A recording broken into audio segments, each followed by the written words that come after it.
Hey everybody, Fran Burnell Uzzolino here with your morning fix. So hey, the last two times I was with you, we were talking about ways to close the gap between God's best for us and what we're actually living. Last two times we covered 1 and 2. Today we'll cover number 3.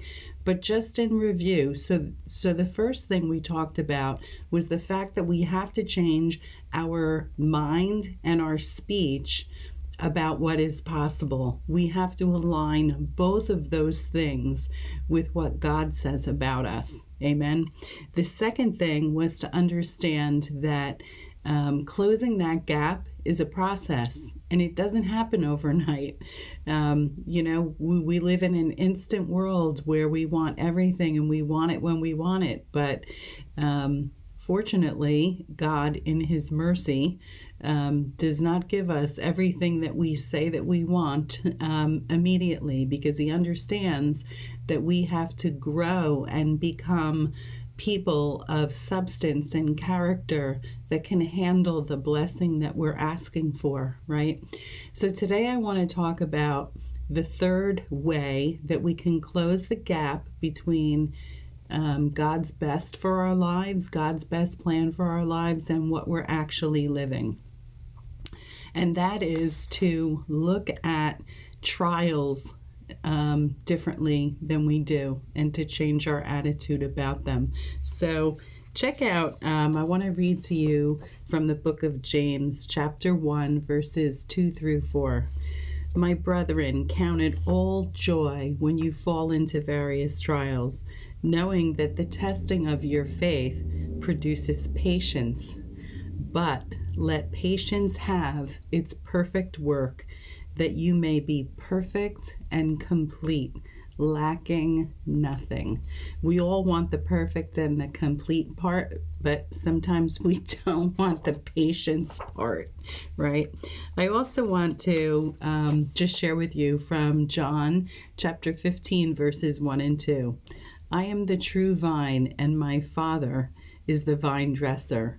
Every branch in me that does not bear fruit, He takes away, and every branch that bears fruit, He prunes, so that it may bear more fruit. You know what? Anyone that has ever gardened understands that principle.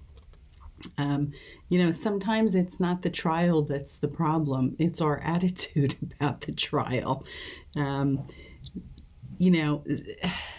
I learned something recently. Trials are food, right?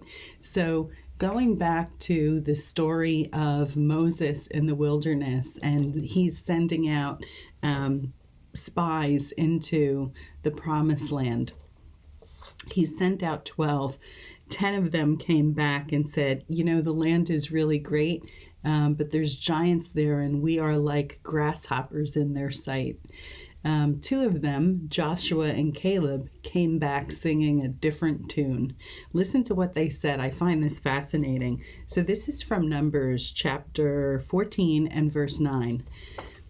Do not rebel. This is what Joshua and Caleb said to the rest of the nation of Israel.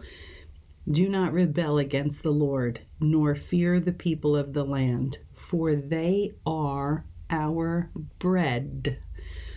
Their protection has departed from them, and the Lord is with us. Do not fear them. I want you to consider this in light of 2 other very well-known scriptures that, you just consider. They said, this is our bread. Check this out. Matthew 6:11. Give us this day our daily bread. Maybe we need to look at these trials differently. They're food that supplies growth to us. Also, check out Psalm 23, verse 5. You prepare a table for me in the presence of my enemies. You know what?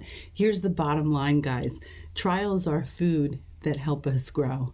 And when we change our attitude about these things, the impossible becomes possible because God steps into the equation. So I want to encourage you to think about trials differently than perhaps you have been. They're food and they're going to help you grow. Amen. Hey, have a great day, everybody. Have a great and blessed rest of your week.